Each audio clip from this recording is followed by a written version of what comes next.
Why am I not? Let's see. There we go. There I am. I see you there, sir. I've arrived. You've arrived. How are you doing? How's health? Uh-oh. Life is good, thanks, Dale. It's considering the alternative. There you go. Very true. I see Chris has his beverage in hand, so he's in I have a beverage in hand. Dale, how are you this afternoon? I'm awesome. It's been a very interesting day, to say the least, for me here in Hawaii. In a good way or a bad way? Hello, Alvin. Yes, Chris. Good and bad. I had my opportunity to speak with our congressman. I had to speak on a Capitol Hill issue this morning. And about an hour before that, outside, unfortunately, we assume some homeless person on drugs. And we were in a very quiet neighborhood, tore through our fence, broke down our fence, and went down into our neighborhood. And I guess, unfortunately, his life expired. So. Oh my goodness! It's been a rather unique day, to say the least, here in Hawaii. Wow! No kidding! No kidding. Not to be repeated. No. Definitely, Alan, not to be repeated. And I see Robert, but he's still audibly connecting. We should all probably rise. Yes. or is it bow like this? Yeah, bow. We should all rise or bow or whatever. We're in the presence of greatness. Yes. Hey, Rob. Don't believe it in a second. You're back. You survived the weekend. I did. Got a little wet, a little windy. Our awning almost blew off the trailer. We got it in on time. Cat Stevens wrote a song about that, didn't he? Oh no, that was morning was broken, not awning. Yeah. That's the Canadian way of camping, Dale. That's the way to do it. Did you hear that? That's the way we camp in Canada. If it ain't -10 and wind and rainstorms, you just don't. It's not good enough. Oh my gosh. What can I say? So neat, so nice to meet you, Rob, virtually. I hope we have the opportunity in the near future to do it in person as well. Oh yeah, I'm sure we will. I hear you're a big traveler. Not anymore. Oh, really? I've been locked down lately, if you know what I mean. Yeah, that's true. That's true. No, I will, if everything goes according to plan, I will get up to Vancouver before the end of the year. So. Oh, nice. Yeah. Nice. So maybe we can all get together somewhere. Yes. Alan, I guess you're kind of in the middle of everybody, so maybe it's good at your house. I'm in the middle. I'm in the middle. Oh, you're in the middle. In the middle? Yeah, in the middle. So you're stuck in the middle with us? There you go. I wouldn't mind, trust me. I'm keeping an eye. We're getting a few more people joining, which is great. I thought I said it so that you can join automatically, but I guess not. This was a good idea, Dale. Thank you for the suggestion.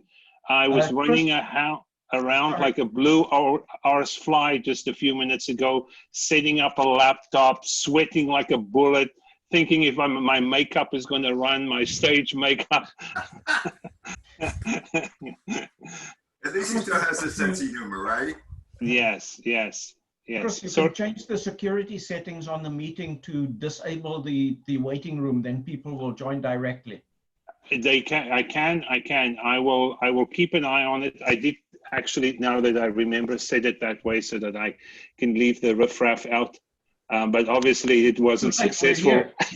It wasn't successful. So what I thought we'll do, we'll wait a few minutes and then we'll take a closer look, Dale, and at the cars. But I wanted to just tell you about running your car last night.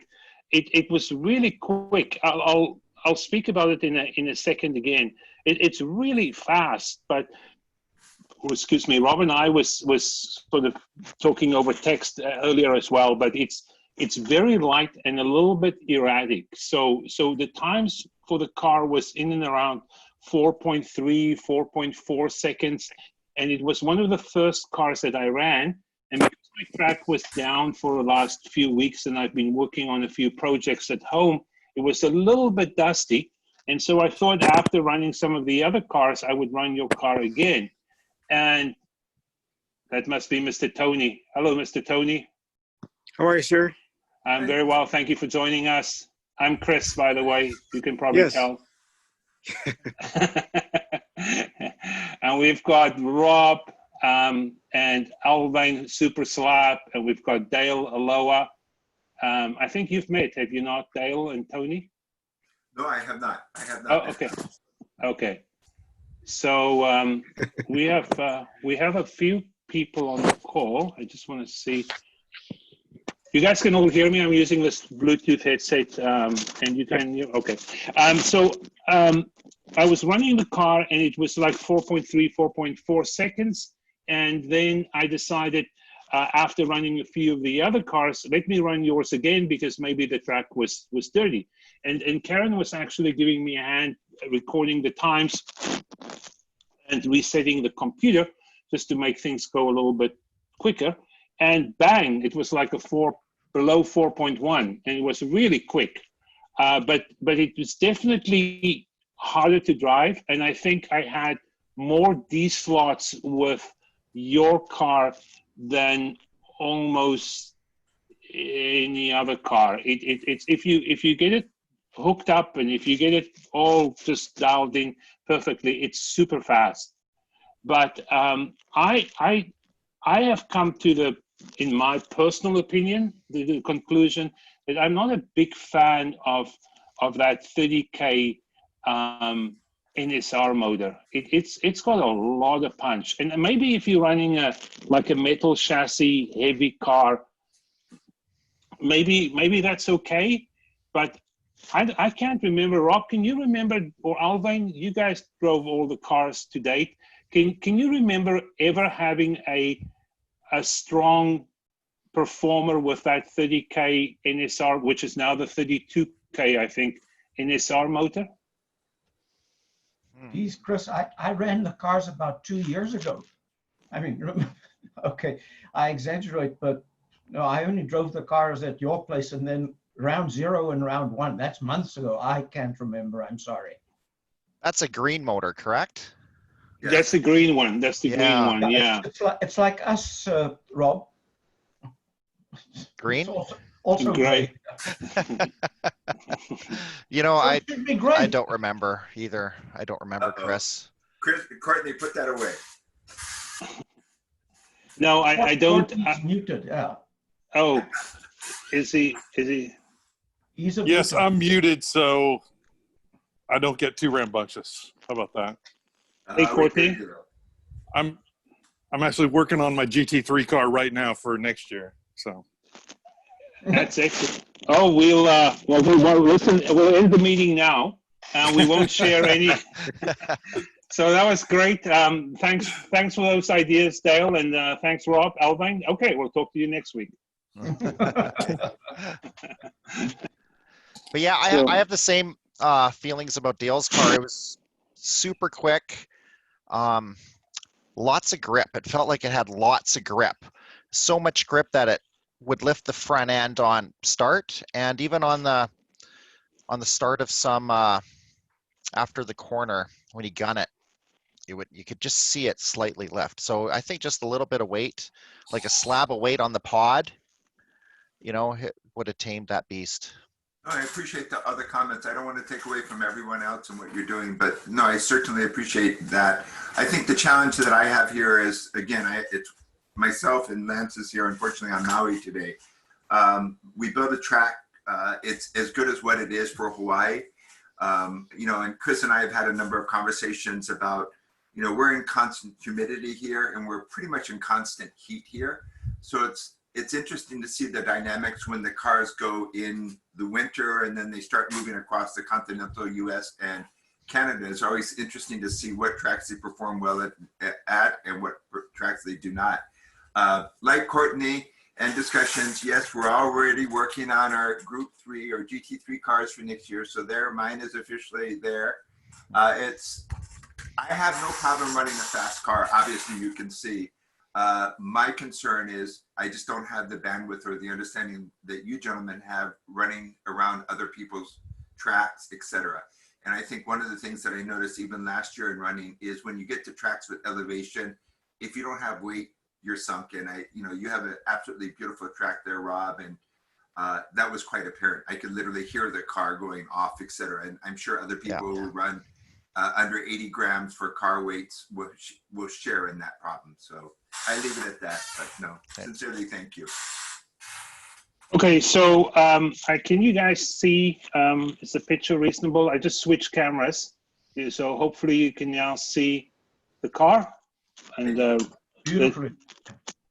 And this is our champions car. I mean, winning 6 races in one season, that is friggin' unbelievable. That is just Lucky. Yeah, right. yeah, that's lucky. Yes. So what I found interesting is, people spend time. They obviously make the car as light as possible. I've heard guys even not clear coating their car. Rob has the original windows in the car, so no Lexan, no nothing. It's the full on window. All the side windows are here. Everything is here, and he does have a Lexan interior. And when I looked last night at when I was driving the cars again, Sekesta, Steve's, which is now he calls himself Fast Company, car number 3. This thing is so stuck down, and you can drive almost flat out around the track. So obviously it's a little underpowered with this 17K NSR long can, but it's so stuck down.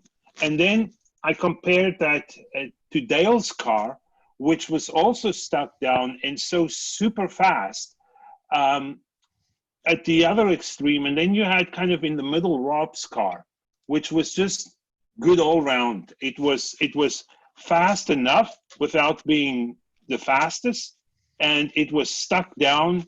The handle, everything was just about the balance. It was really well balanced and just super easy to drive. And I remember speaking to Rob, saying, well, maybe you should just get, like a 28K motor in it. And he just stuck with his 25, which I think is pretty much the same as the 28K that we now get. So it wasn't anything spectacular, other than the fact it always went across the finish line first. So we have somebody else joining. So we have Jimmy, we have our Australian friend joining us. We'll just wait a second. Can you guys see or hear him? We're just showing. Not yet. Okay. So if you can see the car, it has I'm just trying to make sure that I have it across. There's a little bit of a delay in what I see and what you see, I think. So it has a Lexan interior. And other than that, there's no weight in the body. It's all pretty much the stock. Like I said earlier, it has the original windows. Nothing special as far as anything lightweight. It's pretty light. I can tell you how light it is. It's not heavy by all means. I'm just weighing it maybe off camera. 15.5 grams. So kind of regular weight. So Rob has some weight, if you guys can see. He has some weight on the side, not a lot. And excuse me, and then some weight on the part. The part is not. It's Rob. What would you call that? Is it loose? It's sort of. I call it medium. I call it medium. Yeah. It's about half a turn, 3/4 of a turn loose. Yeah. And the gear ratio is obviously on the site, but it's a 34 and an 11. Yeah. So honestly, as standard get. Now I know Rob mentioned this maybe on the site as well on the forum. He did remove the actual. There are those tabs on the side, and the tabs he's removed the tab on the side, so he's got a little bit more movement in the pod. Sorry, not in the pod, but in the chassis itself.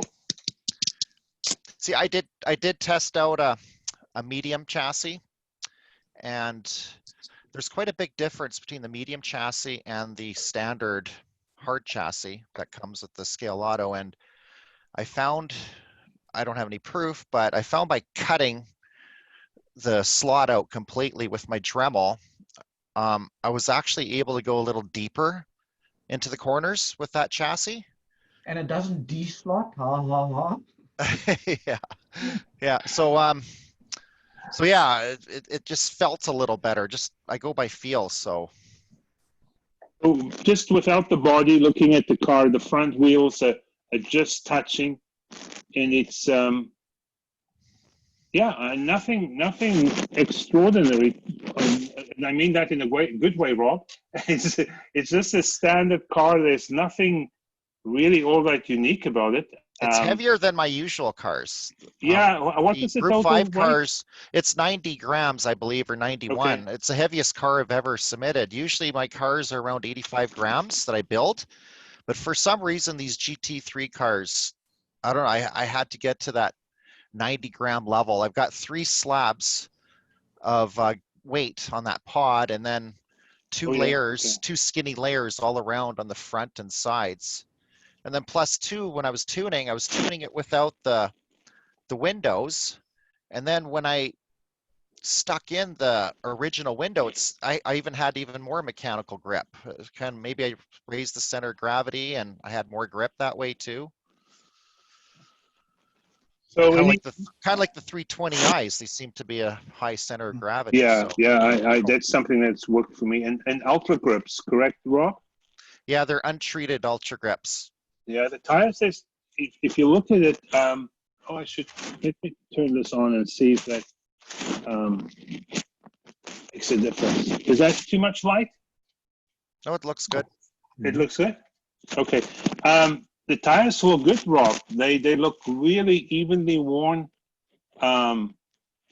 They look fantastic. They were last night. They were sticky. So, any questions for Rob?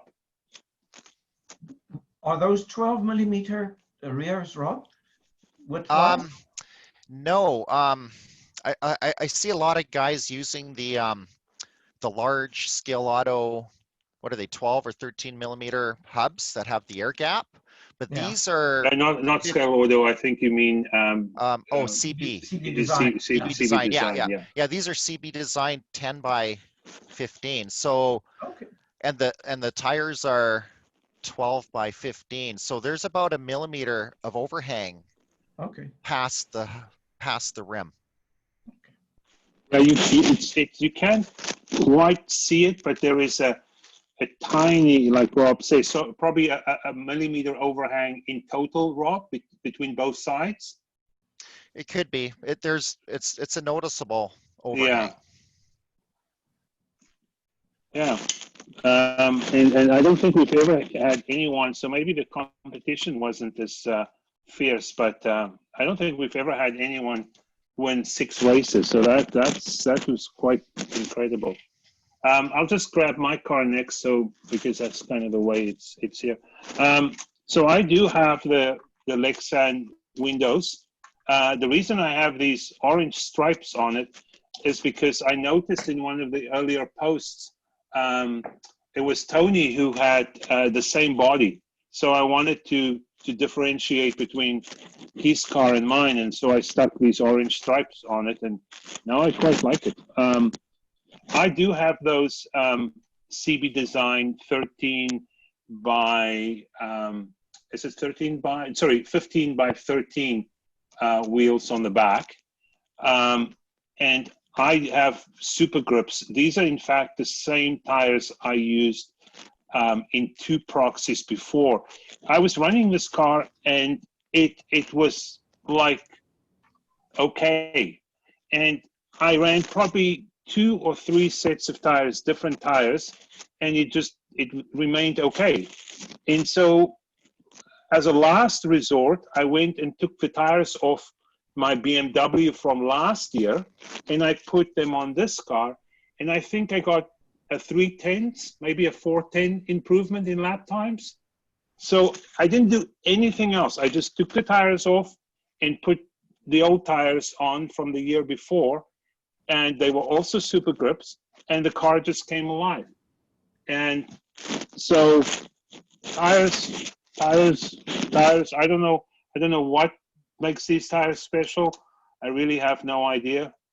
But anyways, and I have that 30K, or it's a 29K scale auto.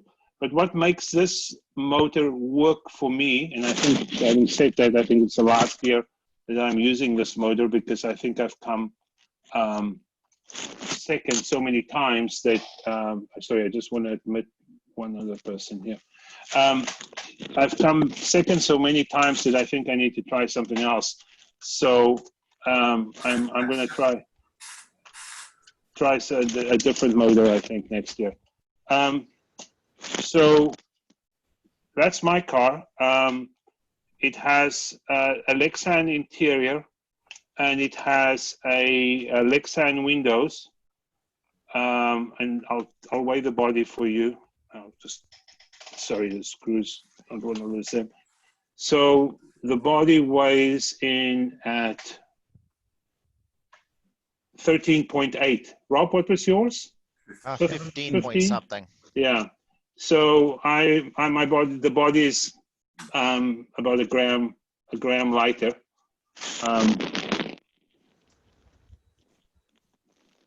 So anyways, I have weight. I don't usually run much weight up front, but I do have some weight up on the front, and I have very little. This is a very thin strip of lead on the side. With these scale orders, you have these bump stops that you can, or body stops that you can use to control the amount of float. I don't know if you guys can see, but the pod is braced here in the back. There's a piece of plastic that runs side to side where I've braced the pod, for what it's worth. And did a lot of extra work, Chris. To come second, you bet. I should have shown my car first. Then I should have shown yours without any damn modifications, and then I should have given my head a shake. Anyways, so I have some weight. I can't remember how much, but I have some weight, and I think the total weight of my car is around 90 grams as well. So front axle height is pretty much the same as Rob's, just touching the front wheels. And I can't remember. Yeah, I do have an independent axle. Did you have independent No. wheels on the front? No, keeping it standard. Nice. Stop. So that's mine. I don't know if you guys. I have a question. Yes, sir. How did you set the body float on that? With the bump stops. Yeah. So Courtney, what I did is I put the body on, and without the body screws, I just kind of got a feel for how much body float there is, like just movement side to side. And then I put the screws on and just kind of released the screws until I was happy with the movement. I did have to take the body off a couple of times and make some small adjustments. And then what I used my calipers to make sure that these 4 adjustments are all the same, so that the body float is more or less equal. But that's about it. It's not ideal because you know what? I forget. Sorry, I lied to you. You can adjust these from the bottom. Right. You can adjust them from the bottom. It's not like the other Capri from SRC that I built where you need to take the body off. I adjusted them from the body. So I just set the screws to get a little extra body float, and then I reduced it by adjusting the stops. Chris, may I ask you and Rob a question? It looks as though you're running like an 1136 there. Do you folks both run slotted gearing, or do you use what do you use in your drivetrain? I This use is slotted. This is slotted. Yeah. Slotted. Okay. There's quite a bit of play in the rear axle. Okay, that's my car. Let me. What do you guys want to see? Oh, there's Cameron. Let me admit him.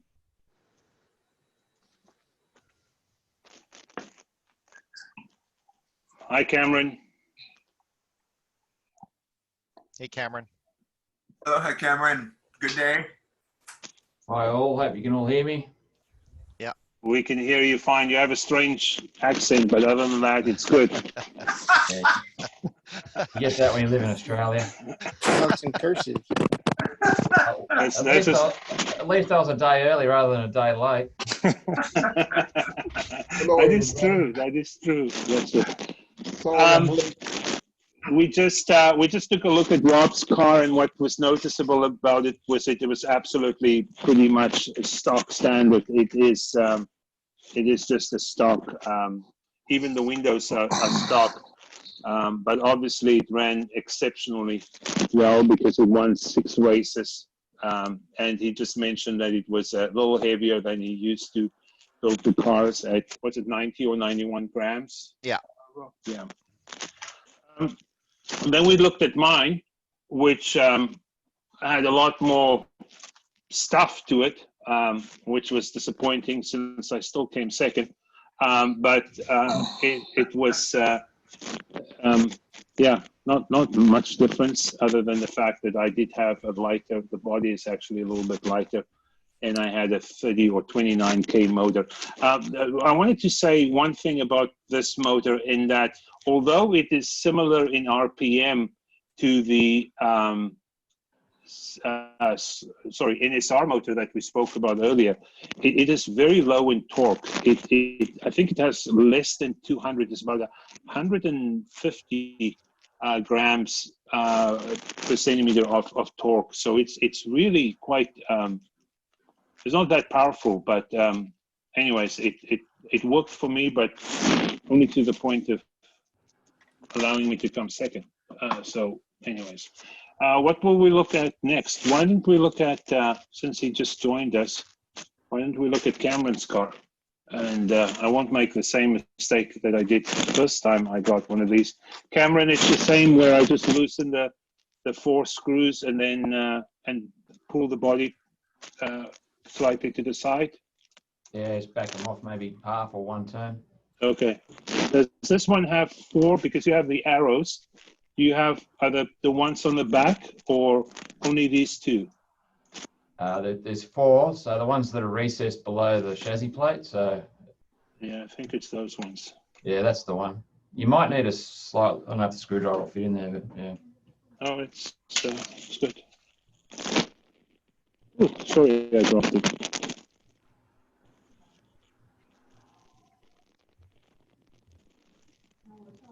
Cameron, your car survived the racing, but it might not survive Chris's body removal. Yeah, maybe. Certainly. Actually, what I noticed, Cameron, what I just noticed as I was taking off, this attachment, this carbon fiber is loose. The glue is loose on where it attaches to the foam. Yeah, that's really, really bad. Yeah, So, I did notice when I was running his car that the rear wheels, the plate that the rear wheels are mounted on, had a lot of up and down movement. So I'm not sure if it's supposed to be like that or not. Yeah, to be honest, I didn't have a lot of time to tune the rear end. It seemed okay on my track, but yeah, you know, it needs a lot more tuning on the rear end, I think. But having that foam come away from the body, that's just going to destroy the handling of the car. So the foam is still attached to the body, but the actual piece of carbon fiber that attaches to the foam, that's where it's loose. Yeah, it doesn't really matter. Oh, yeah, it's just okay. that's just So bad. that's when I was pulling it to the side why it wouldn't come apart because it was. Yeah. You know what I mean? Yeah. The body is about an 18 grams, so it's a little bit heavier, 18.1 grams. And so Cameron, this is a version of a different chassis. Tell us if this is your own design or is it a copy of a different design? No, it's my own design. So remember the first Group 5 car that I built with this, it looks sort of similar, but it didn't have the rear end motor movement. It was fixed at the rear, but it had the sprung front T-plate. So I had to modify a few things, and I wanted to change the H plate as well. So that's the plate that holds the body on to the chassis. So as you can see, I had to have the rear U, that rear U section to attach the motor plate to, just meant I had to change a lot of things compared to the first chassis that I built. So yeah, that's it. So it was a lot of mucking around to try and get it all to fit. I thought I'd try it. I might persevere with it for next time as well. I'll see how it goes. Then again, I might change and do a whole new one as well. I don't know yet. I just wanted to ask, do you have a company, or do you have shares in the company that produces Nylock nuts? Yeah. We had a hobby shop in Sydney that was closing down and wanted to get rid of, they had packets of these Nylock nuts. They were going really cheap. So I grabbed a heap of them. Yeah, well, it certainly looks very impressive. So, Cameron, your cars are usually on the heavier side. Is this an SRP motor, or what motor do you have? Yeah, that's an SRP 30. Okay. They're just a cheap $10 motor. But we race them a lot here because they're quite consistent from motor to motor. So it's pretty hard to find a bad one, and it's pretty hard to find a really hot one as well. So it makes the racing quite good down here. I actually since bought a couple, and I have a 25K of the S-Scan SRPs in a car, and I quite like it. It's quite smooth, and yeah, it runs quite nicely actually. Yeah. So I don't know much about these chassis, but there's a little bit of movement. It seems almost as if the movement in the front or back. Yeah, so there's a little bit of movement side to side. When I drove your car again last night, I did notice that it wasn't really consistent. So it would bite and it would release and it would bite. It was a little bit erratic, and it wasn't that easy to predict as to when you're at the max. That's kind of the only comment I had. So that was different to when you first drove it? No, I can't recall. My track last night wasn't in as good a condition as it was when I first drove the cars. My track's been down, and I'm doing some projects here at home, and so there's a little bit of dust on the track. But it was just, I would say, more compared to your other cars. What always surprised me with your other cars is that you could, I think the limitations was more in me as the driver, because you could go so fast that you thought you're going to absolutely fly off the track, but it was absolutely stuck down. So this one just was a little bit more erratic. So I don't know if it was since this body came loose or the back of this attachment came loose, but it was just a little bit more erratic. What about you, Rob? When you drove it, what did you say? Yeah, it didn't feel like his typical cars where you could really push it, and like you describe, where you thought you'd come off in the corner, but you stayed on. Like it was a little erratic, and definitely it was a little looser. Yeah, so, I'd say it's having that body mount come off isn't good. That's you might have seen this. We're going to go to a minimum of a 15 millimeter rear hub next year, just to give it a little bit more scale appearance. Yeah, no worries. Okay. Anyone else? Any questions for Cam? Oh, sorry. Are those NSR Ultras or Super Grips? They're supers. They're supers. Okay. Yeah, I find that if you get above the like 90 grams or so, I don't know, the Ultra, I guess it also depends on the width of the tire, but I think the Ultras kind of reach their limit at around that weight. That's that what I'm weight's actually worried light about. for what we run normally in Playfit racing. You run ultras? We used to race, well, I still do, but I don't anymore. But it was like two classes, and one class had a minimum weight of 135, and the other one was a minimum of 125. Wow. So they were heavy. That is And they handled and went pretty good. So, Courtney, were you the second place rookie? I think Zach came in as the best rookie of the season. Did you place second? Yeah, I was the second rookie. What did I finish? 10th overall or 9th overall? Rob, do you remember? I have it here on my iPad. Yeah, Courtney was 10th. 10th. Okay. Zach was 7th. 7th. So great job. So you have one of those 30K NSRs. Your car, maybe it was the gearing that was, or maybe it was the weight. How much? Do you remember how much your car weighed? I want to say it was right at 80, Right 79 at 80? or 80 grams, I believe. Well, I guess I can just quickly check. It wasn't.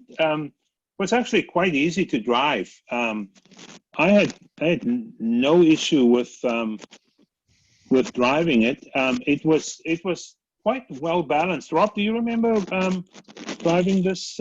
Yeah, it stuck out in my head. It was one of the nicer cars to drive.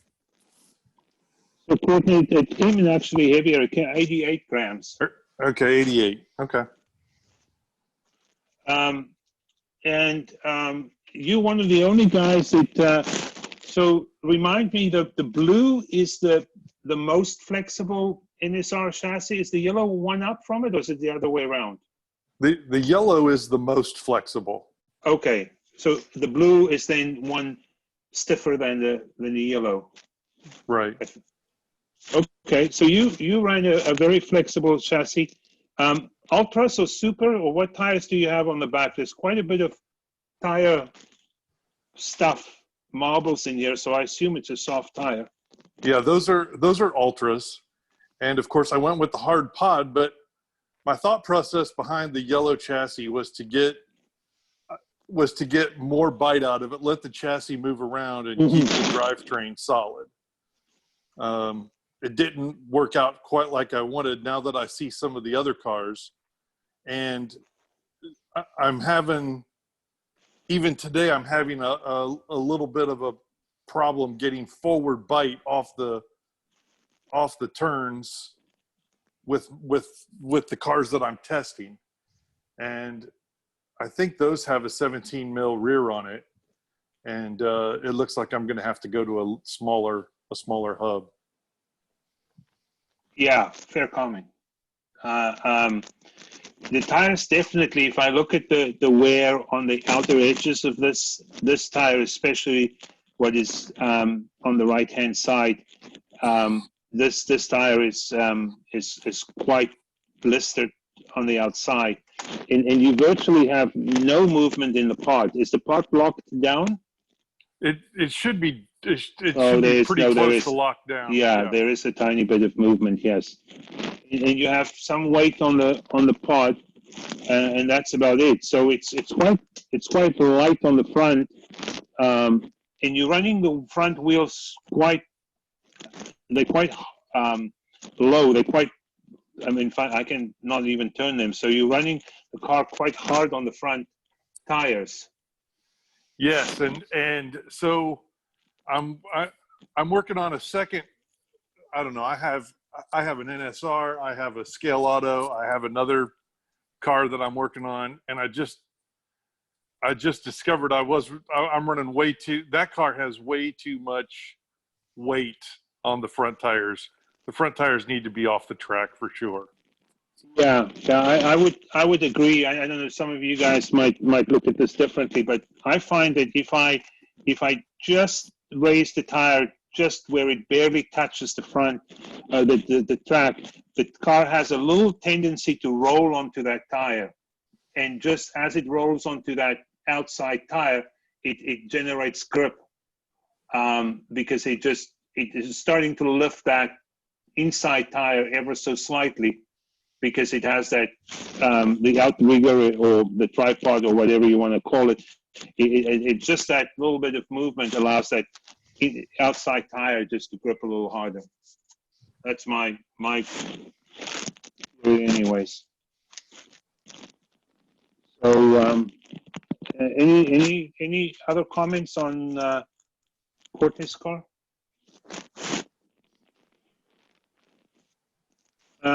Let's have a look and see.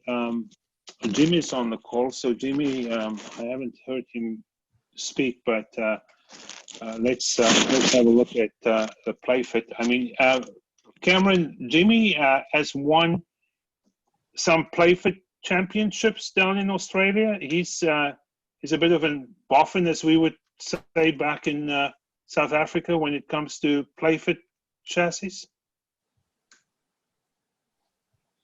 Oh, maybe I can't.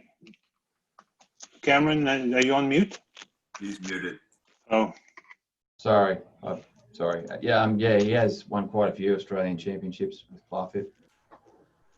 so that is so he has a Lexan interior, and the body. Where is the scale? The body is about oh, it's quite heavy at about 25 grams. Obviously, with the sides on it, that was adds all the weight, but that's very low Is he down. running two flat plates per side? So is there 4 flat plates body mounts? He is no. It looks like a single. No, there is a double. There is a double just underneath. Are you talking about that extra spacer? Correct on the. Yeah. Sometimes you'll run two long brass plates as well, like two body plates mounted stacked on top of each other. No, this is not. No, there's only a single. If you can see that, there's only a single brass plate. Yep. So no. I don't really know much about playfit. I'm trying to get one to work. These stops, Cameron, these stops that you have to limit the amount of movement on the front. How do you set those? What's the theory about that? Is that so you're running the wheels close or on the track, and then you adjust these stops to create the amount of sort of play? Is that the theory behind it, or how do you do that? Yeah, so we run playfits so that all 4 wheels are on the deck. Yeah. Okay. A good starting point is a roughly 0.7, 0.8 shim under the guide, so that if you have your braids in, you put a little some sort of a spacer that's roughly 0.7. What's that, about say 30 thou in inches, something like that. And yeah, so that way when you push down on the braids, all 4 wheels are on the deck. If it starts to lift up, you might want to lower your front end a little bit. So that's generally a ballpark starting spot. And then you can have those stabilizers that you're referring to limit the movement on the T-plate. You can have them wound all the way off, so they're not doing anything, and you can just start from there and then just sort of screw them down, because they've got spring-loaded screws, so you can wind them down till it's completely locked. So you've got a full range of tuning from full movement to no movement, and depending on the track and how you want the car to handle, you can tweak that. So it gets back to what you're saying about unloading and loading the rear end as well as it comes into the corner. Yeah. Obviously, just in a different way. Tires are really nicely worn, like really good condition. It's like they do have quite a sharp edge on the inside, but they're rounded on the outside, and they have, looks like they can go back and run another Proxy. Okay, so that's the playfit. Can you remember anything about running this car, Rob? Any thoughts on running that? It was another easy to run car, and it sounded neat. I'm not sure if it was the motor or what was it, but it had a, and I know Tom in Calgary, was it Tom? Yeah, he commented on the unique sound as it was running down the straight. It was a nice car. And so for comparison, I'll just grab Tony's car. So these guys, or what are they called now? Is it Doe Slot? They are the Germany. Is that correct? But they're quite popular in Australia. What's the deal with them, Tony? It's Doe Slot. Yeah, it's a German manufacturer. Yes. And they specialize in 1/24th scale cars. Okay. And this is one of one in 1/32nd scale. Talking with Sebastian, we were just going back and forth, and I was looking for something that could potentially compete with you guys.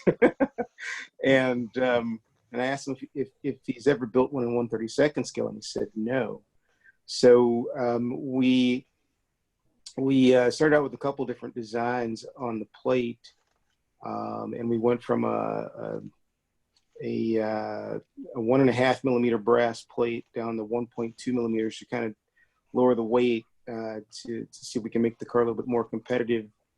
And the thing with this particular car is the struggle with me, well, I have access, I have a plastic Scalextric track, but the struggle for me was when I did get a chance to take it out on one wood track is that it had way too much rear end grip. And so I spent a lot of time trying to actually take grip out of the car to make it a little bit more drivable.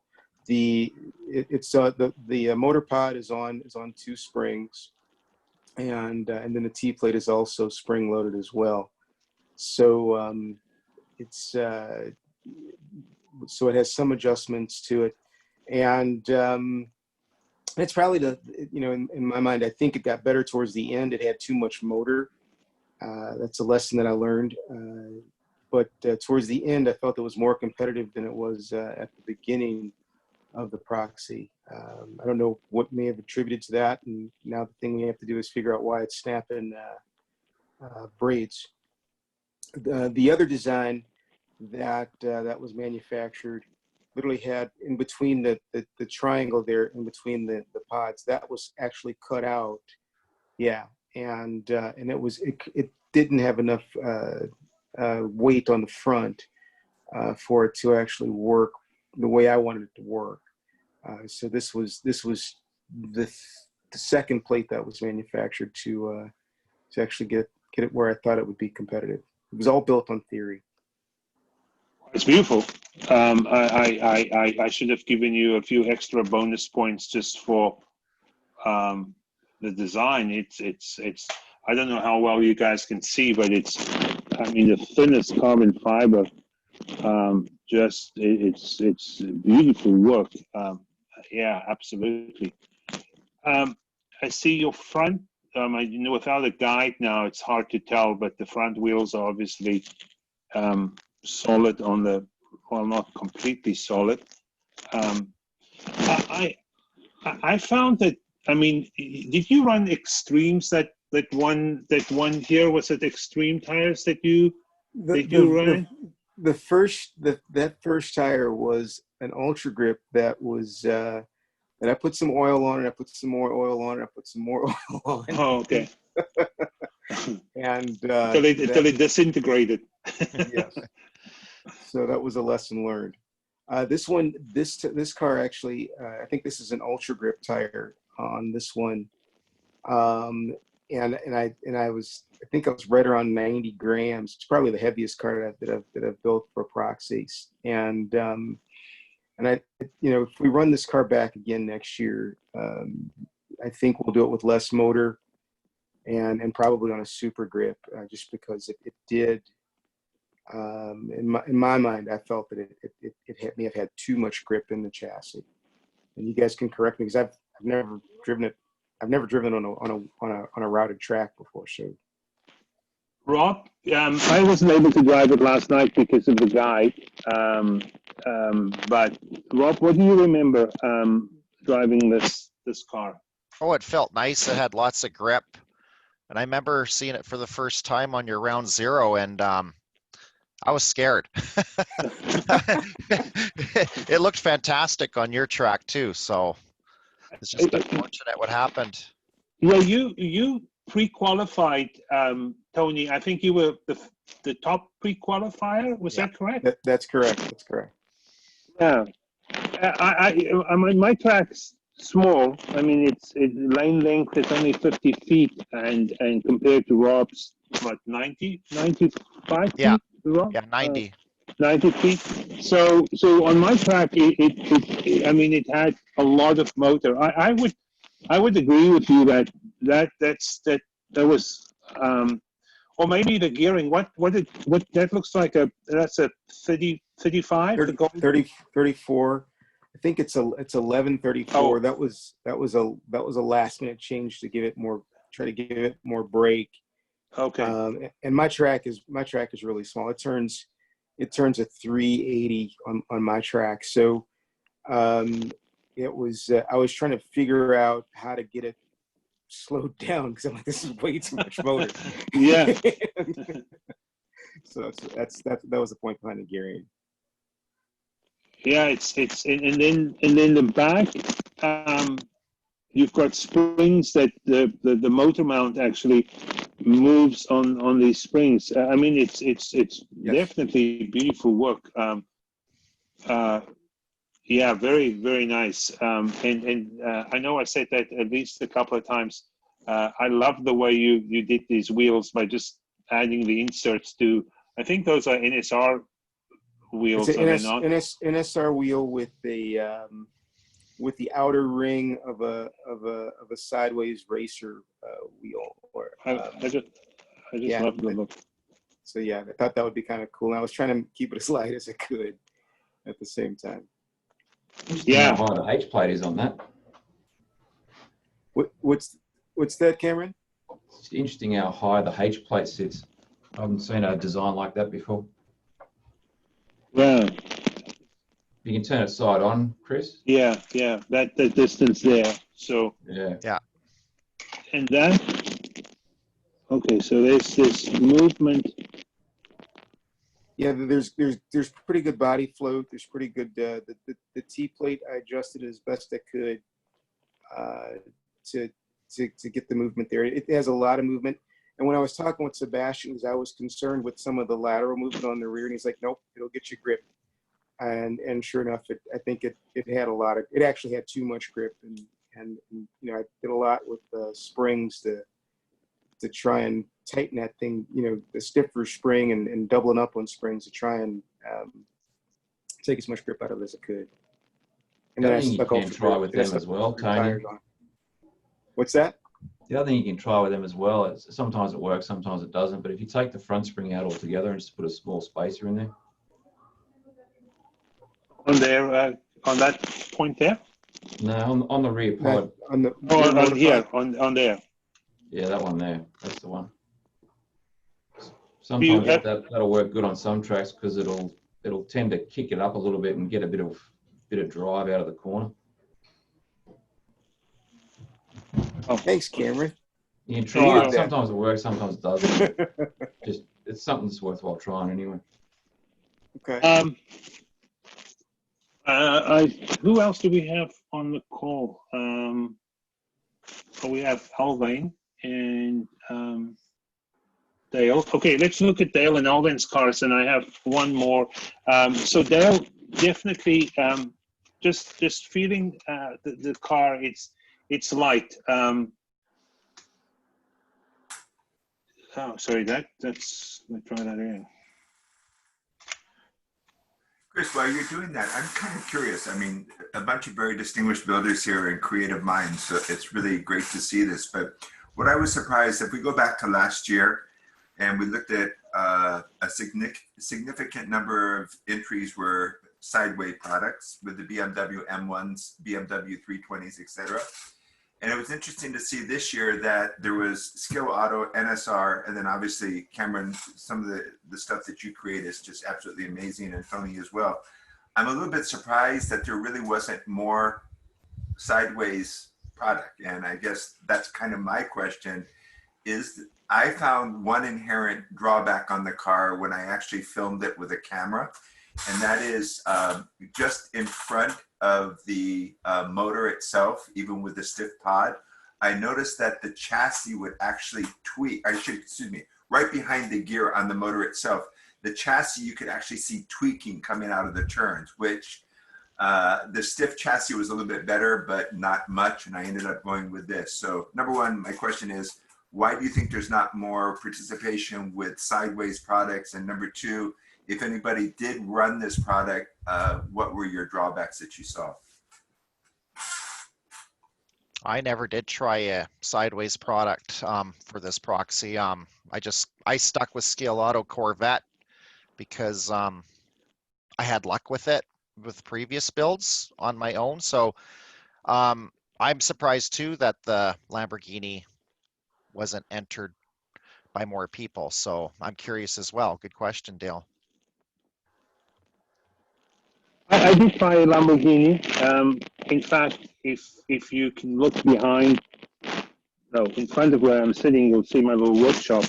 And there are several cars that I tried. Most of the ones that you see on this shelf today. I can't really remember why I liked it or disliked it. Ultimately, I've always struggled to get cars with a low body like the Lamborghini to work for me. I've always liked something with a slightly higher center of gravity, and that's why I went with the Porsche, and that's why last year I switched to the year before actually switched to the 320, which I think was one of the, sorry, Rob, were you one of the first guys to run the 320 in the GT, in the Group 5 proxy? Yeah. Yeah, and so that I don't really have any issue with the sideways per se. I am going to try one of their new BMWs. Dale, have you had a chance to assemble yours? Yes, I have, Chris. In fact, here it is in pieces. Oh yeah. The interesting thing that I'm finding about it is that it has the longest wheelbase of any car that I've seen, either the GT3 or for that matter, the Group 5. So it is a very, very long wheelbase, and the wheelbase rear axle, excuse me, to guide is the longest that I've seen as well. So that might be interesting on a long track. I'm not sure how it would perform on a track like yours, Chris. So it'll be interesting to see what you find. Yeah, I think that you, Maserati, that we should see any day from Slotted. I think it's going to have a similar wheelbase, but they'll very almost no weight or very little weight just on the pod, and then just behind the guide you've got a little bit of tungsten putty, looks like.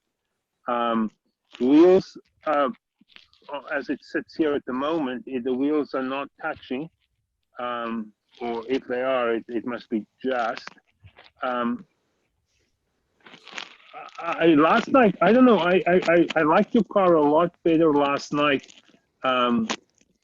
I found it a little bit easier to drive, but before some of the others joined, I just said, I think last night, I know last night this was the quickest car on the track, and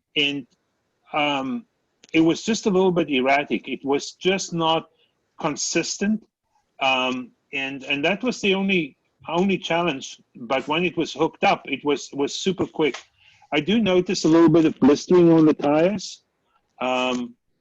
This one does have a little bit of like graining on it. Are these just stops to prevent that inside chassis to move? Dale, is that the thinking behind these? That's actually what I'm learning. When I tried the firm chassis, it chattered a little bit. When I went with this and put these in, it seemed to stabilize and mitigate that amount of flex, thus less chatter. So that's why I went with those. Okay.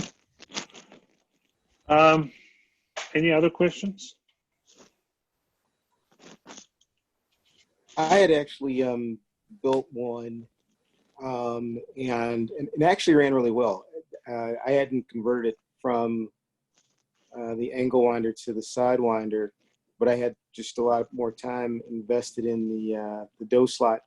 But the car did handle well. I thought that the Lamborghini handled extremely well, and from a performance standpoint, I thought it was actually a good car. I just had a different car to go with, but Dale, I think it's a great car, just from driving one here on my track. I also ran a Hurricane, and I couldn't get within 2/10 of the Corvette, for whatever that's worth.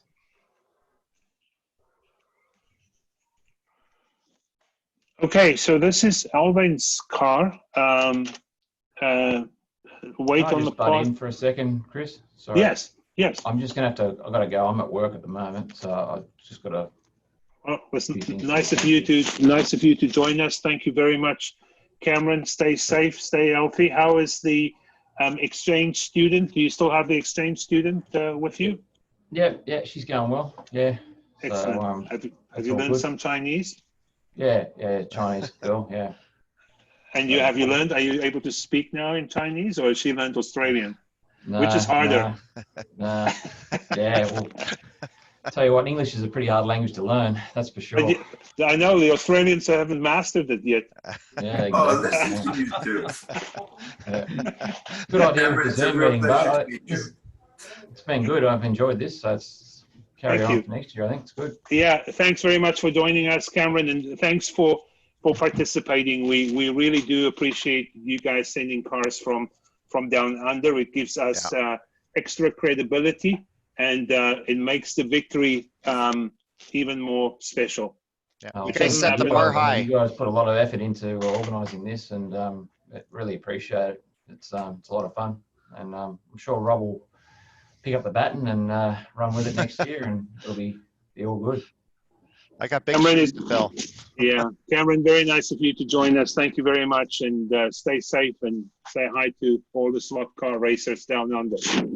We'll do the same to you guys. Yeah, stay safe. That's for sure. Okay. All right, Cheers, Thanks, Thanks, Cameron.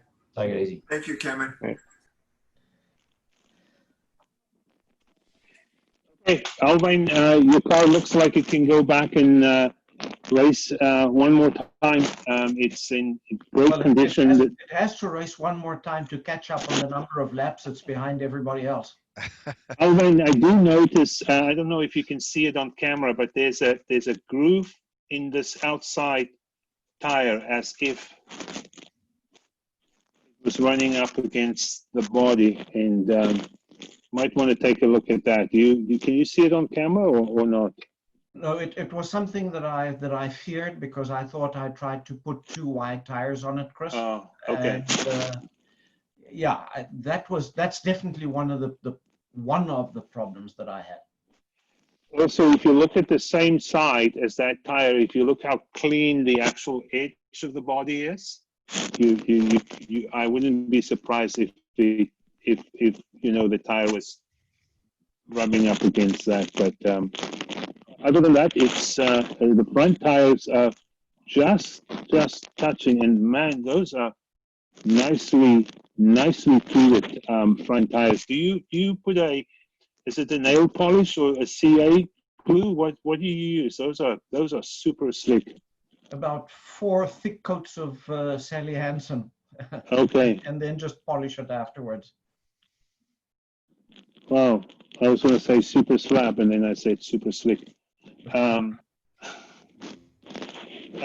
Very nice. And I can't remember last night. Your car was just, now the more I look at it, the more I think it definitely could have been rubbing up against that body, because it was just unpredictable, kind of just a little like as if, okay, now the body is touching, now it's not, kind of thing. But other than that, your parts, very little movement in the part. I would say it's almost locked down.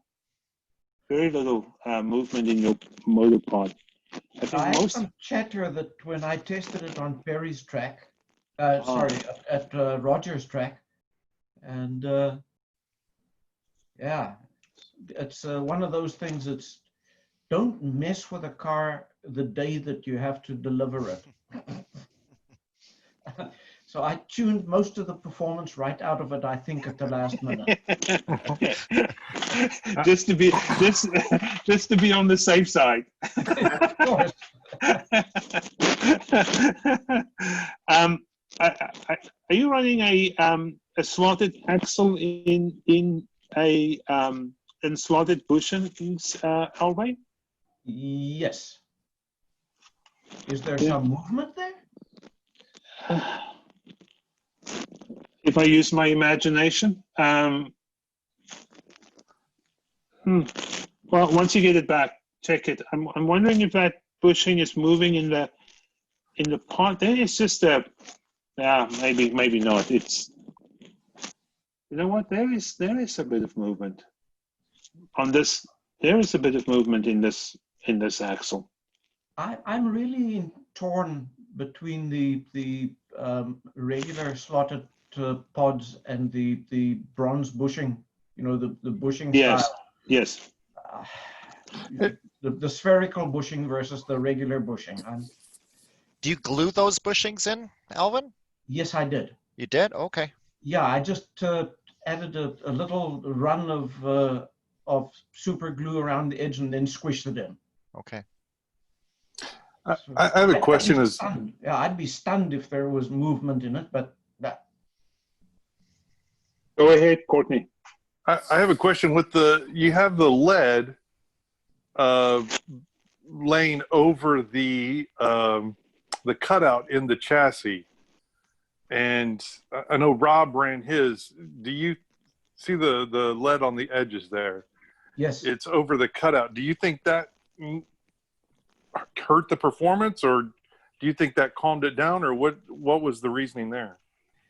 I actually had, you get those little nuts, those plastic nuts that Dale had on his car as well.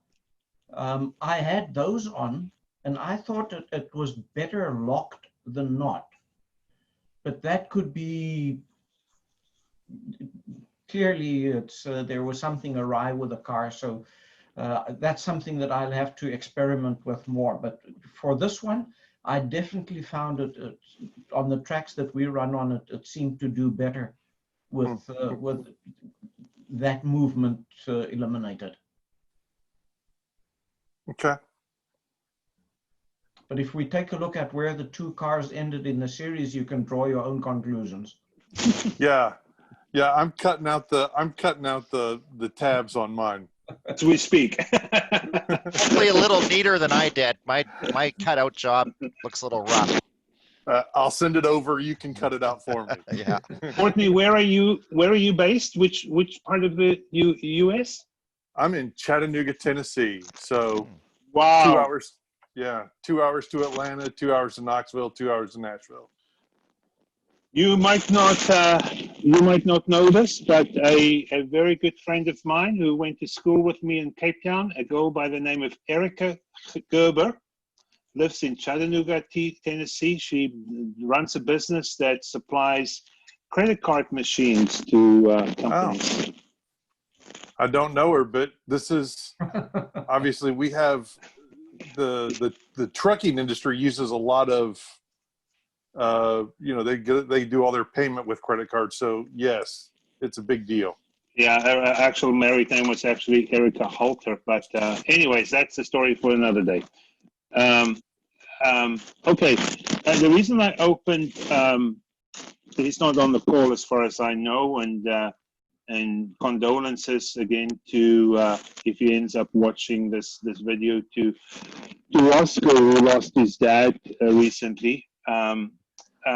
And something happened with this car, and last night when I drove it, it had, in the beginning of the season, it was Alvin, do you remember Roscoe's car? Did he win? He didn't win the first round, did he? But he did well, did he not? I won the first round. Oh, for Pete's sake. You won 6 rounds, Rob. So, if I was a betting man, I would. Okay.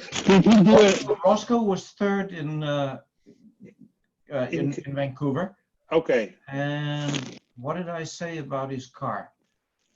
I was very descriptive in the qualifying comments. I said lovely. Now, obviously, we can all interpret that beautifully. You can perfectly understand what I mean. But yeah, he qualified fifth, sixth, and finished the race third.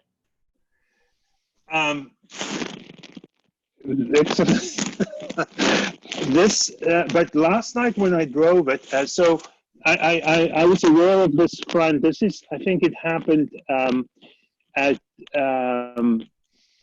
Rob, remind me, Sekesta's track. What is that? Willow something, Alvin? The Woodland Trace? Was it Woodland? Alvin, if you have it in front of you, is that Woodland Trace. I think it's Woodland Trace, yeah. Yeah. This piece broke, the piece of plastic here on the front. But last night when I drove this car, it had virtually no brakes, absolutely no brakes. But I don't know why. It seemed like it was really quick on some tracks, and then it did quite poorly on a few others. I don't know what changed on the car, but he's running these front tires super hard on the track. If I look at the wear, he's worn right through the coating. I don't know if you can see on the camera, but you can see it's probably running more on the front tires than any of the other cars that I've looked at tonight. So I guess it was quite susceptible to any change in the height of the braid or the copper tape. But anyways, that's Roscoe. So if he does end up watching the recording, I'm not sure what changed. Sorry, what's happening with that one lead wire? It seems to go into the lead. Yes, it does. It does. I actually thought that was broken, but it's not. It's just it's tape, but it's really no. It's just folded or bent, and then it's kind of stuck down. But I don't know. I don't know why this car was so inconsistent. I doubt that would have made any difference. I can't see that making any difference. But it was the one thing I noticed last night. It just absolutely like zero brakes. I had to turn the brakes way up on my controller. Do you remember that at all, Rob, or not? It finished third on my track. It ran fantastic. Great car. His cars always run good on my track. Or my tracks. That is true. That is true. Who else do we have on the call? I can't see. There's a person. It just says owner. For Smokio, to see Smokio's car. Okay.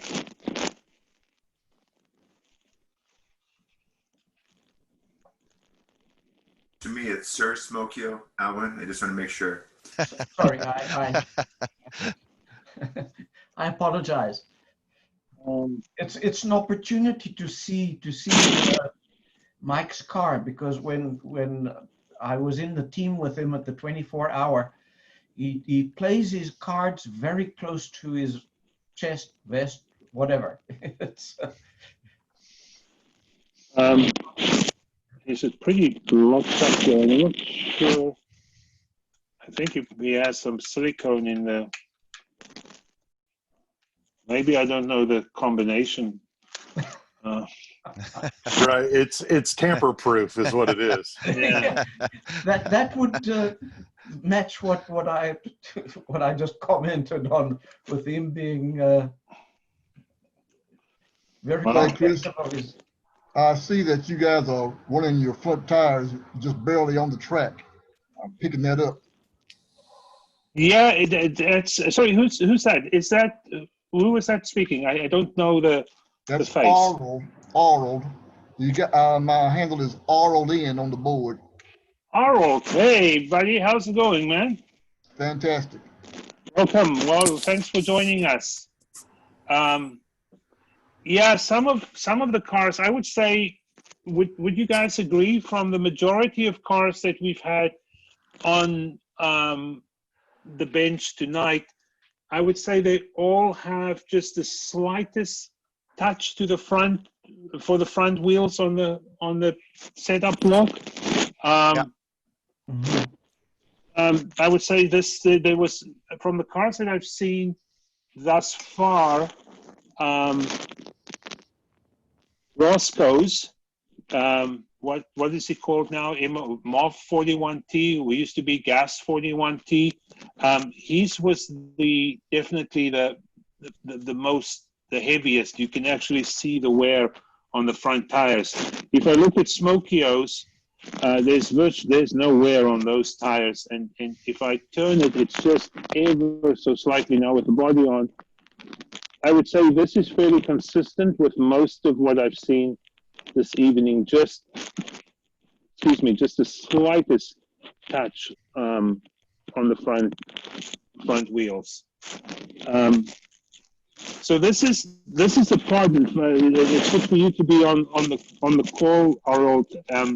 This is the same part you ran that had quite a bit of movement in the bearings. Is this correct? Is that CG 3D printed part? I think so. I think it was. Yeah. Mike likes Matt's pods. Okay.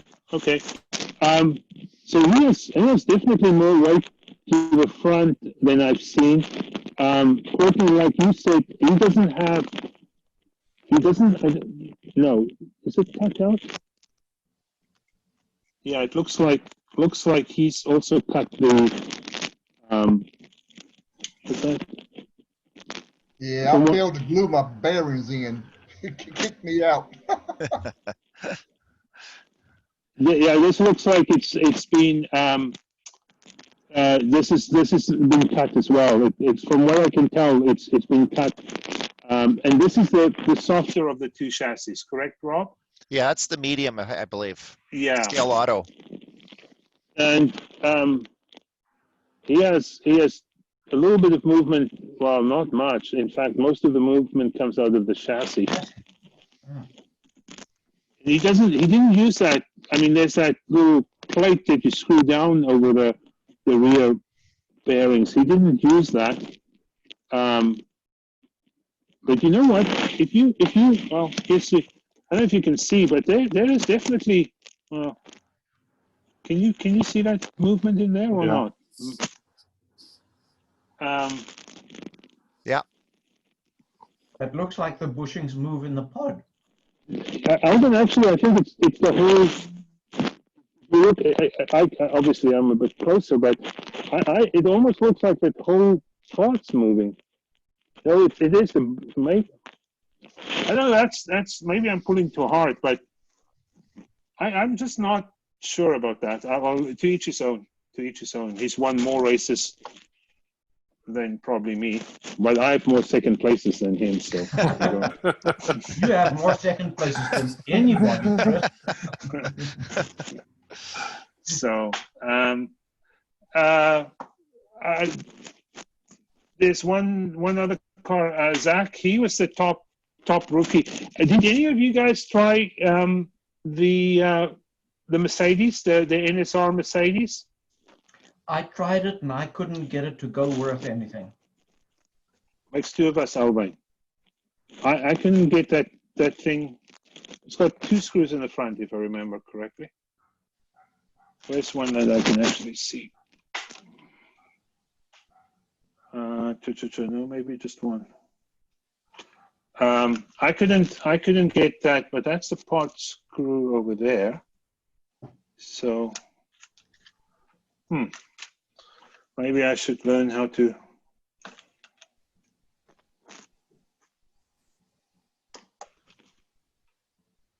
You guys remember?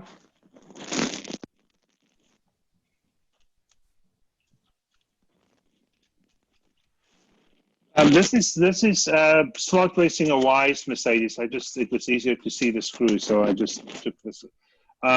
In this car, I think other than the fact there's something wrong with this motor. Like last night when I ran this car, it was unbelievable. It was really nicely stuck down, but the motor smelled it smelled like a burning smell, and it was a little bit underpowered, but the handling was excellent on my track.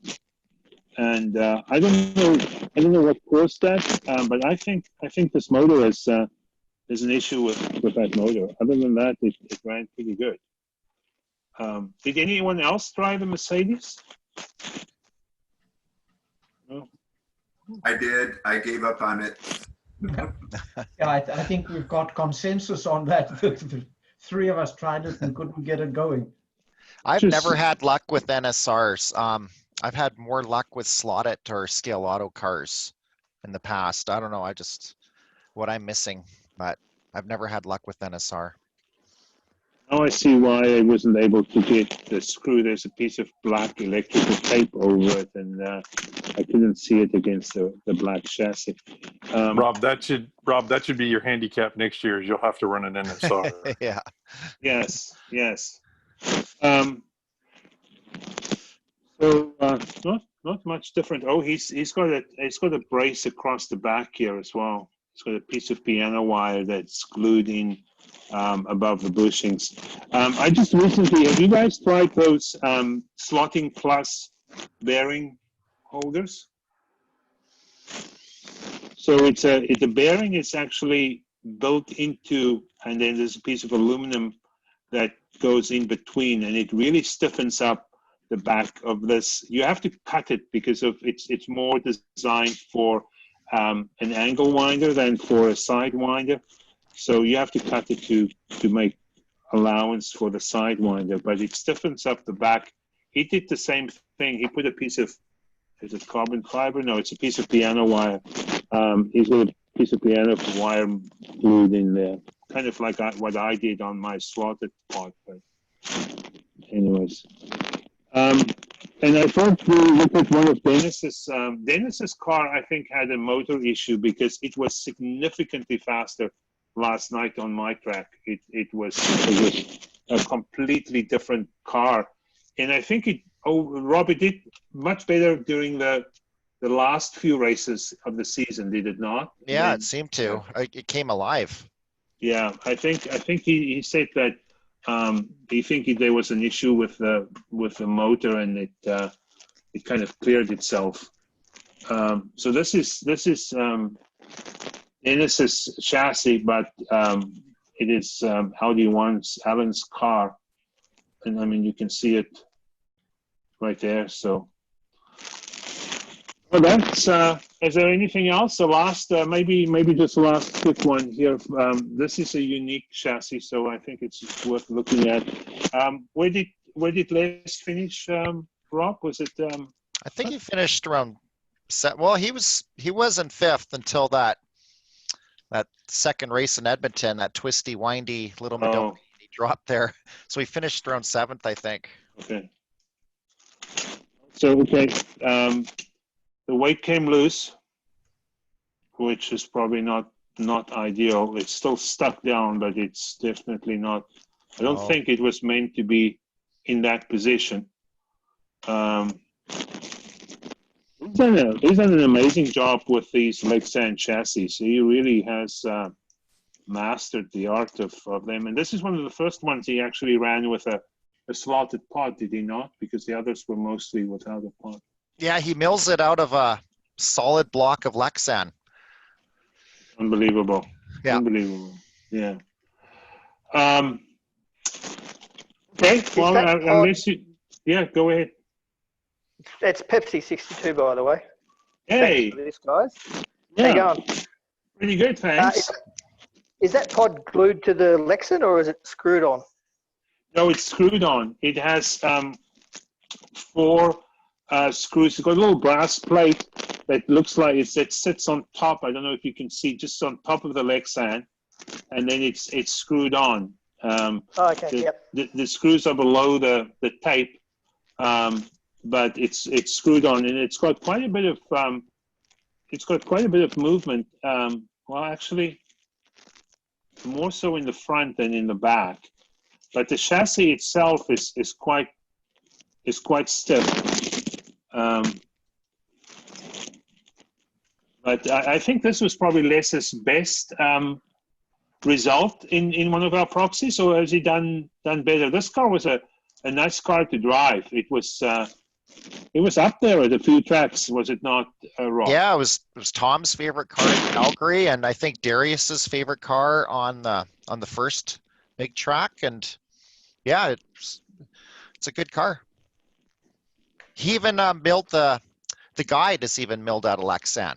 It's not even a store-bought guide. He milled it out of Lexan. So how did he color it, or did he paint it? Because it's black. I guess maybe. He's got some black Lexan at his at where he got it from. I was going to say work, but I'm not supposed to say that. You never did. This is not being recorded, and we won't share it with anyone. It's just amongst us. Rob. Yeah. Nobody will know. No. Yeah. The last, you know what I said last, and then I'll do one because Chris Guy he came third. So I mean he should deserve. He had a really unique approach, which is I should have showed this earlier. He ran the Corvette, but he ran it in angle winder, and he used a scan. So he has quite a different setup. Neat as tidy as always. Man, that car does a good job. A clean build. That is just clean. And he did not remove the tabs, so the tabs are still in place on this chassis. And he's got a little bit of weight on the back and a little bit of weight on the front of the motor, and that's it. That is it. And I struggled with this car last night. It didn't run that well on my track last night. I don't know why, but he won a race, did he not, Rob? Yeah, he did. He won a race. I think it was Edmonton on that Little Madoni track. Okay. Oh boy. So that's a different track, that one. Yeah. Yeah. It's not terrifying. Yeah. Okay. Well, happy to chat, but I don't think I have anything else really to show unless you guys have a particular car. Oh, Pepsi 62. Since he joined us. Oh yeah. What was your car again? Which Scalar Auto Porsche with number 91. Slowest thing in the world. Oh, there is one other thing. I almost forgot. There is one more thing I need to do. So just please don't sign off quite yet. We'll have a quick look at this one. Where did you finish the season? Yeah. On the bottom. So, all the way through. Well, being from down under, that would be at least consistent.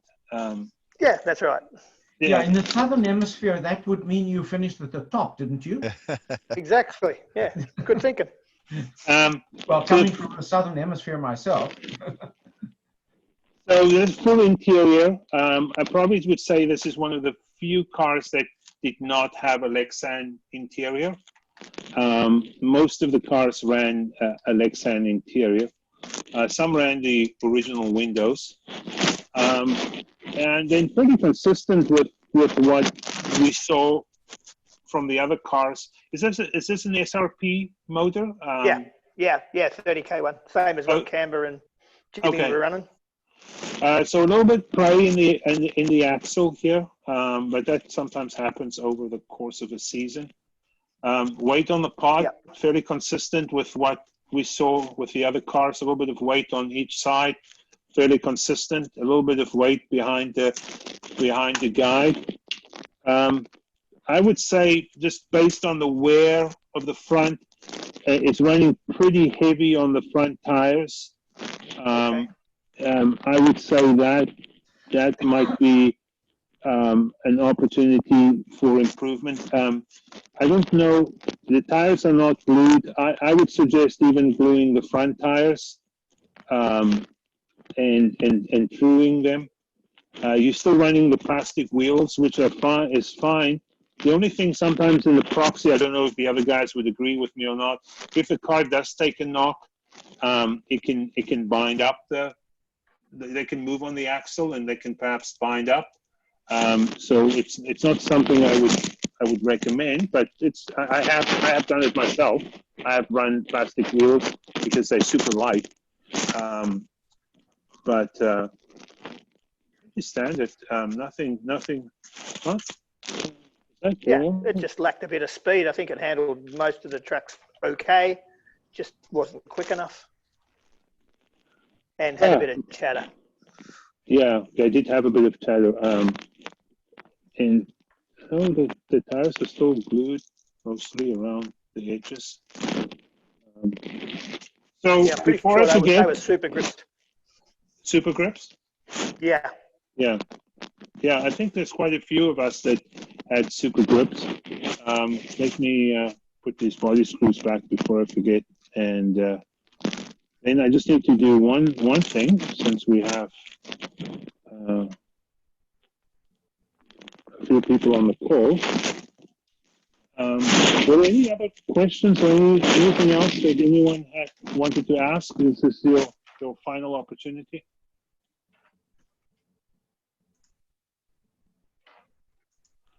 No, I'll thank you guys for running the whole thing and doing a good job, and excellent coverage on the videos that we saw, and to get it done during the current climate, great job. Thank you very much. Checks can be mailed to P.O. Box.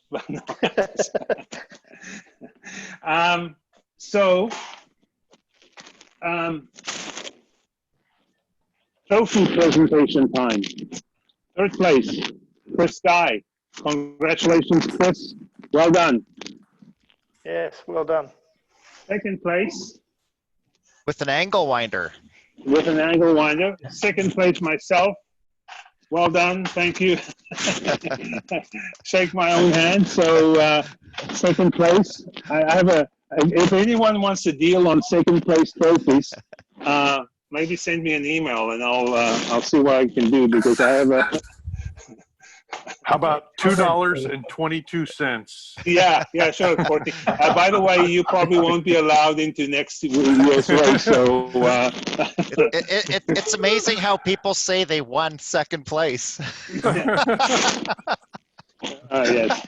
And Mr. Rob, well done.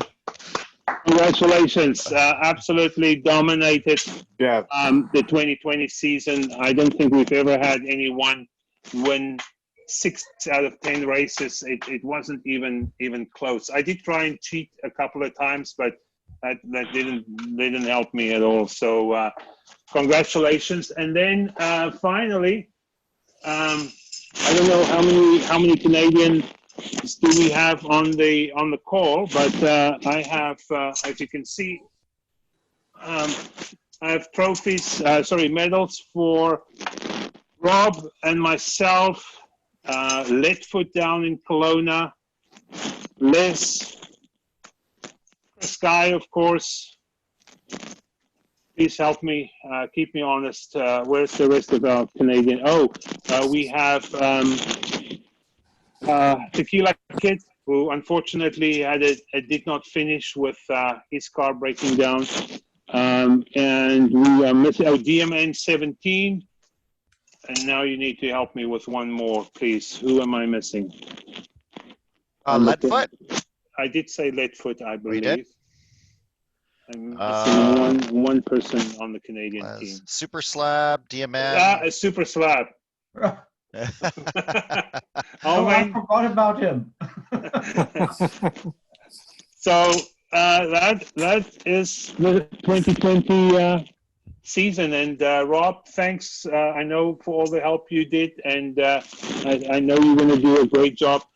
Karen's coming up to Kelowna on Monday to see Simon, and I'm actually going to send the trophies and the box, as well as the cars that belongs to you guys. I'll just send it with her, and I'll text you her phone number so that you guys can connect. She's only coming up for the day, so instead of mailing it, you'll have the cars. And I might send you one of my Can-Am cars because I ran it the other day and it was unbelievable. And I don't know why I never sent it in to race in the Can-Am. I sent the slower. Thunderslot? Is it a A Thunderslot? Thunderslot. Oh, okay. It's a green McLaren that I built, and then I ended up sending that Plafford. But I Thank you. you know, I don't want to win everything, so I just handicapped We'll myself. get to that in a second, Chris. Yes, yeah. But Oh, I wanted to say, I see. Sorry to interrupt, but I see Tony on the screen. And Tony, does your son race real cars? Yes, he's running Formula Ford in the UK. Right now, he goes out on track for the first time tomorrow, and the first race is in July 4th. And if we have a good season, we'll either run Formula 3 in Europe or we'll run Formula 3 here in the States next year. Wow! That is unbelievable. Wow, we'll follow him and we wish him all the best. We can say that we know of somebody that races Formula Fords in the UK whose dad races with us at slot cars that we've actually never met, but yeah, we're a fan. Thank you. Cool. Thank you. It's a hat right there. Is he sponsored? Does he have? No, we're looking for sponsors, but you can follow him at Grant Palmer Racing on Facebook and Instagram, and I think I post more than he does. But yeah, that's where you can follow him. And we're looking for sponsors for next year. And if we come through, we're definitely running Formula 3. His coach debuted a couple weeks ago. Oliver Askew at Texas, placing 9th. So in the IndyCar. So we're hopeful, and he has to keep working hard. So we'll see what happens. Well, we wish you all the best. Absolutely. If nothing else, he will return from the UK having improved his wet weather driving by at least 150%. He loves driving in the wet. He's pretty good in the wet. He's better in the wet than he is in the dry. Nice. Yeah. And I'm the one Excellent. with the championship in the house, so so he has some work to do. And what championship? That was the Can-Am? Yeah. Yeah, because I saved my slower car. That's why. That's right. that was a nice car. Thanks. From that first up run, it came over the 950. So 281. I think we have somebody that's.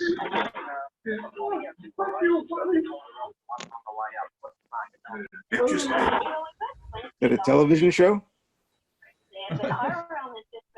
All right, I'm gonna go, guys. Nice to catch up. Thanks Okay, for all the thanks. info. Yeah. Thanks very much, guys. Thanks, I'm done as well. Hopefully, I can improve. We have somebody that is. That was maybe where the noise came from. So I don't have anything else. But thanks again for joining. It should have recorded. I hope it did, and then I will. I'll post the link to the recording on HRW. And thanks, Tony, for running that proxy. How are you enjoying running the U2? Oh man, that's been an experience. It's a learning experience, and my hat's off to you, Chris, for what you've done over the years, and Rob, what you're about to go through. I have a new found a respect for what you guys have been doing. So wow. you know, I how can I say this? Even though it's slot cars, I can be an asshole. At least I'm a consistent asshole. But I just don't know of another way, because you kind of have to hold a firm grip on it. I don't know. It's there's some real different personalities, even in racing slot cars. Oh yeah. Yeah. But it's fun. I think we'll end up with our own 914 proxy after this is done. So I had no idea that those cars had that much of an advantage. I'm glad I was able to split it out, and glad I was able to get SRC to come on board to kind of maybe ease the pain of some of the others who have regular cars with some of the prizes that they supplied along with Slot Car Corners. So I think it's going to be good. Yeah, you did a nice job, and those are nice cars, and obviously your love for Porsche, your Porsche has shown through. So Yeah, you can see my 917 back there in the background, probably the number 3 Martini car. yes, It's short of 3 there, Tony. yeah. Missing Well, 1 yeah. 3. And Tony, which part of the world are you? Are you in where are you? I'm in St. Charles, Missouri. Missouri. Okay. And Arnold, you're in which part of the world? I'm in Nashville, Tennessee. Ah, my goodness, the home of music in maybe the world. Chris, I just want to thank you for doing this. For the past 3 years, doing a phenomenal job. I know, Rob, you're going to do a great job. And it truly is a pleasure to be able to meet each of you from around the world. And again, thank you very much for the opportunity to let me play with grown adults with toys. So thank you. Dale, thanks for Very well all said, the, Dale. many of you probably won't know this, but I call Dale on a fairly regular basis, or sometimes Dale calls me. And I always kind of run some ideas. In fact, it was his idea to have the Zoom meeting this evening and just sort of check a couple of things, get what I would call a sanity check. And sometimes I listen to what he says and sometimes I don't. Smart man. But listen, just on one note, because Chris Walker gave me some advice on the tires for the Porsche for that World Championship that we're running next year, with the 956s and 962s. And then I spoke to Rob afterwards as well. So we're going to go slightly against what Chris Walker suggested. We're going to have the outside diameter will remain stock. So it will be either a 15.8 or a 16.5 or anywhere in between. So 15.8 to 16.5, but we won't actually put a minimum on the width. We will allow a wider wheel, whatever you can fit. And on the front, we're going to allow a 15.8, but again, but we're going to limit the width. It needs to be at least 7 millimeters wide, and the tire needs to be 17. Any thoughts on that? Any concerns with going on a wider tire than what comes stock on the?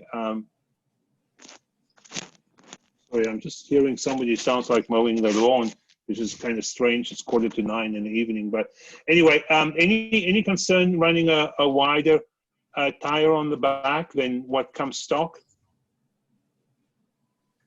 I think as long as it's uniform, we do with what you come up with the guidelines, to be honest, Chris. Okay. To me, the diameter is more important because that makes it look real or look silly.